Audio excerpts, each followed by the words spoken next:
हर शब्दों की उत्पत्ति हमारे विविध भाव भावनाओं से जुड़ी हुई होती है। भाषाएं कैसी कैसी तैयार और समृद्ध होती गई होंगी, यह एक अलग संशोधन का और अचंभित करने वाला विषय है। आजकल कहीं कुछ भी बड़ा हादसा हुआ, अनेकों लोगों की जानें चली गई, तो अपनी श्रद्धांजलि में संवेदना यह शब्द हिंदी में तो सभी मान्यवर बोलते हुए दिखाई देते हैं। मृतकों के परिवारजनों के साथ मैं मेरी संवेदनाएं प्रकट करता हूँ, लेकिन संवेदना शब्द ही हमारी सबसे बड़ी पहचान मानवता से जुड़ा हुआ है। इस शब्द की उत्पत्ति सह अधिक वेदना, मतलब दूसरों की वेदनाओं को महसूस करना, दूसरों की वेदनाओं को अपनी खुद की वेदना मानना है। भावनाएं आनंददायी हो या पीड़ा भरी, बातें करने में हम सभी यह शब्द तो सरासर इस्तेमाल करते हैं, लेकिन क्या सही में हम दूसरों की वेदनाएं, दूसरों का आनंद अपना मानकर उसमें हम हृदय से जुड़े जाते हैं? 4-5 दिनों पहले एक वीडियो हम सभी ने देखा।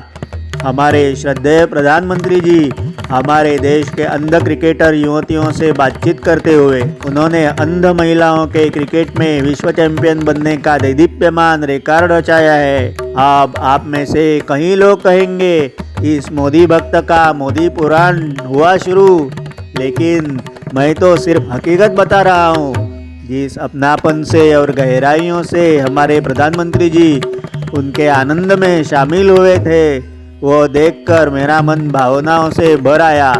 संवेदनशीलता इसे कहते हैं, जो हृदय से प्रगटती है और दूसरों के हृदयों को सहजता से छू लेती है। वहाँ कोई दिखावा नहीं होता, सिर्फ दिल से दिलों की बातें होती है, कभी शब्दों से, कई बार निःशब्द। परसों ही मैंने एक वीडियो बनाया है, हमारा अपराध क्या है, तृतीय पंथियों की दर्दनाक यातनाओं से जुड़ी मेरी कविता की पेशकश पर बनाया वीडियो। वो मेरे वास्तविक अनुभव पर आधारित है। जब मैं एक एनजीओ के लिए कुछ डिजाइन बना रहा था, तो उनके आने वाले तृतीय पंथियों के राष्ट्रीय स्तर के समारोहों के लिए मैं निमंत्रण पत्रिका और कुछ प्रसिद्धि के लिए पोस्टर्स, बैनर्स के डिजाइन बना रहा था। तब मेरा एक मित्र मुझे श्री गौरी सावंत की संस्था में लेकर गया, ताकि मैं तृतीय पंथियों के बारे में कुछ जानकारी लेकर कुछ अच्छा डिज़ाइन बना लूँ। जैसे गौरी सावंत ने हम लोगों को आते हुए देखा, वो उत्साह से हंसते खिलखिलाते हमें मिलने आगे बढ़ गई। जब गौरी ने मुझसे शेक हैंड करते अपना परिचय देना शुरू किया, मैं तत्काल थोड़ा पीछे हट गया। बचपन से तृतीय पंथियों के बारे में मेरे मन में जो डर की भावना थी, उसी का वो नतीजा था। मुझे आज भी याद है, जब मैं स्कूल में था, कभी कभी दोपहर को घर में अकेला होता था, तब कहीं से जोर से तालियां बजने की आवाज़ भी आ गई तो जैसे मेरा कलेजा ही कांपने लगता, मेरे दिल की धड़कनें बढ़ती थी। हाथ का काम छोड़कर मैं भाग भाग कर घर का दरवाज़ा पहले धाड़ करके बंद करता था, बाद में सभी विंडोज़ भी बंद करता था। वास्तविक में तो हम लोग तीसरी मंजिल पर रहते थे, तो विंडो से कोई आने की गुंजाइश ही नहीं थी। लेकिन मेरे ऊपर डर का भूत जो सवार होता था, जैसे ही गौरी ने मेरा वो झटके से पीछे जाना महसूस किया, कुछ सेकंड पहले हंसती खिलखिलाती गौरी इतनी गुस्सा हो गई। फिर मुझे मेरी गलती का एहसास हुआ। मैं मन ही मन में शर्मिंदा हो गया, लेकिन जो नहीं करना था, दुर्भाग्यवश वो मेरे से हो गुजरा था। बाद में मेरे मित्र ने गौरी को समझाया और वो शांत हो गई, पहले जैसी हंसते बातें करने लगी। लेकिन वो घटना ने मुझे अंतर्बाह्य बदल दिया। उसके बाद गौरी की बातें सुनकर तो मैं अंदर से पूरी तरह से हिल गया।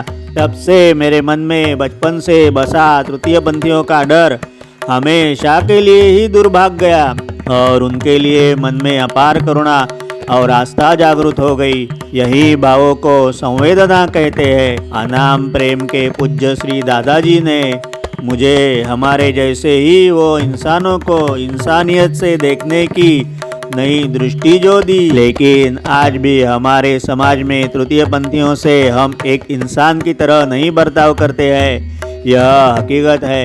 अगर कोई पढ़ा लिखा काबिल तृतीयपंथी अगर कहीं नौकरी के लिए इंटरव्यू के लिए जाता है तब उसे इतनी बुरी तरह से भगा दिया जाता है कि उससे ज़्यादा अच्छा बर्ताव तो हम रास्ते पर भटकते कुत्तों से भी करते रहते हैं। हम हमारे घर में पाले कुत्ते बिल्लियों से भी अपने बच्चों जैसे बर्ताव करते हैं। कितना होशियार है हमारा बबलू, ऐसे कहते उनका लाड़ प्यार जो करते रहते हैं वो तो करना ही चाहिए।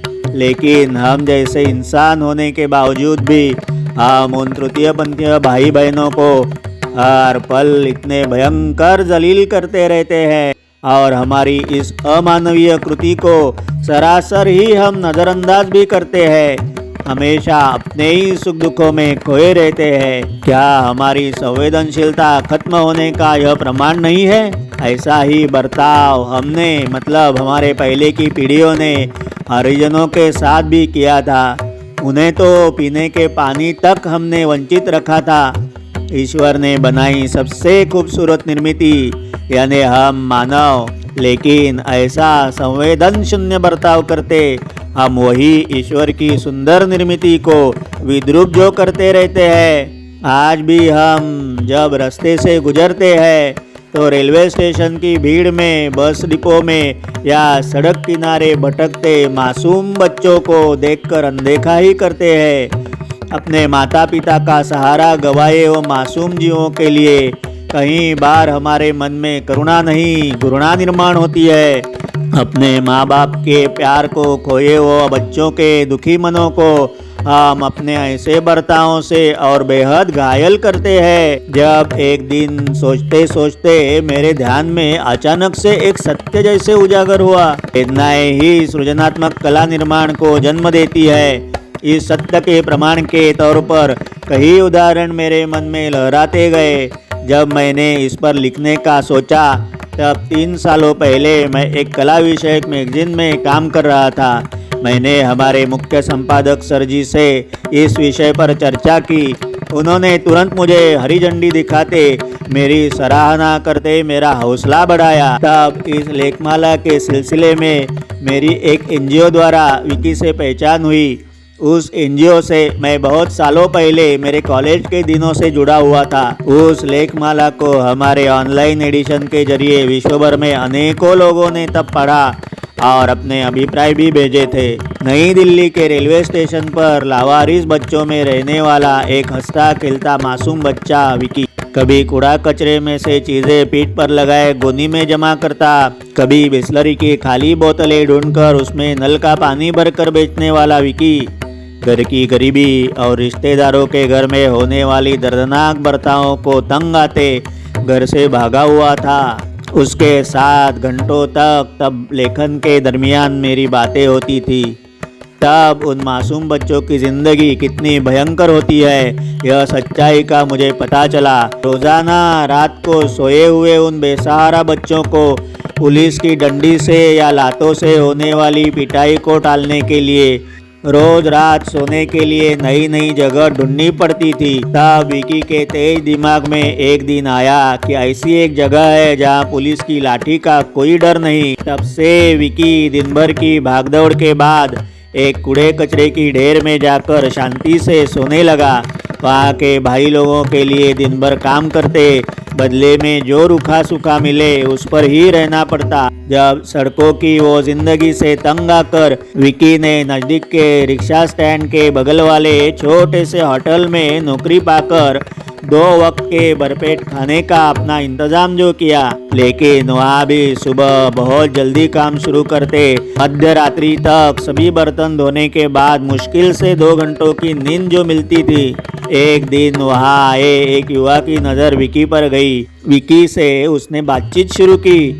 स्कूल जाते हो क्या पूछा। जन्म से तेज दिमाग और बातें करने में माहिर इस बच्चे ने तुरंत कहा, हमारे नसीब में कहाँ स्कूल और कहाँ पढ़ाई।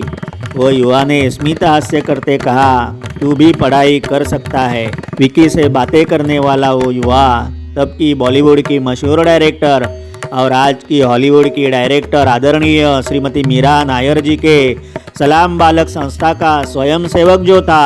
अपनी फिल्म सलाम बॉम्बे यश कीर्ति के चरण सीमाओं को छू रही थी। तब मीरा जी ने जिन रास्ते के बालकों की जिंदगी पर वो फिल्म बनाई थी, उनके लिए आगे की जिंदगी भर काम करने का निश्चय किया और जन्म हुआ तब के सलाम बॉम्बे संस्था का, जिसका आगे जाकर सलाम बालक नामकरण हुआ। मैं कॉलेज के दिनों में छुट्टी के दिन शुरू में चरनी रोड के बाल भवन जाकर बच्चों को चित्रकला सिखाता था। जब मुझे तब के सलाम बॉम्बे संस्था के बारे में पता चला, मैं उनसे जुड़ गया था। कई अंतर्राष्ट्रीय पुरस्कार हासिल किए विकी ने विश्वविख्यात टाइम मैगजीन के एशियाई एडिशन के 30 अंडर 30 के लिस्ट में आने का अचंभित करने वाला विश्व विक्रम भी किया है। आतंकी हमले में ध्वस्त अमेरिका के ट्विन टावर के पुनर्निर्माण में पूरे विश्व भर से सिर्फ 4 फोटोग्राफर्स को चुना गया था। उन चारों में एक हमारे भारत का विकी रॉय जो था। लेकिन इतनी सारी उपलब्धियां पाकर भी आज भी विकी बहुत विनम्र और उतना ही मासूम है, क्योंकि सड़क किनारे के वो दिन वो भूला नहीं है। अगर मीरा जी के सलाम बालक तक विकी नहीं पहुंचता तो ऐसे कहीं विकी आज भी सड़क किनारे कूड़े कचरे में पुलिस की पिटाई से छुटकारा पाने के लिए सोते हैं। उन्हें सिर्फ हमारी संवेदनशीलता की प्रतीक्षा है। जहाँ हम जैसे संवेदनाओं को भूले हुए लोग हैं, वही आदरणीय मीरा नायर जी जैसे भी कुछ लोग हैं। ऐसी हमारे देश की अनेकों संस्थाएं दिन रात लगातार कार्य में व्यस्त रहते, कूड़े कचरे में सोए उन विकी जैसे बच्चों को ढूंढकर उन्हें एक अच्छा इंसान बनाने के लिए अपना पूरा जीवन ही न्यौछावर करते हैं। ऐसे ही लोग आज भी संवेदना शब्द का सही अर्थ अपने कार्यों से पूरे विश्व को बताते रहते हैं।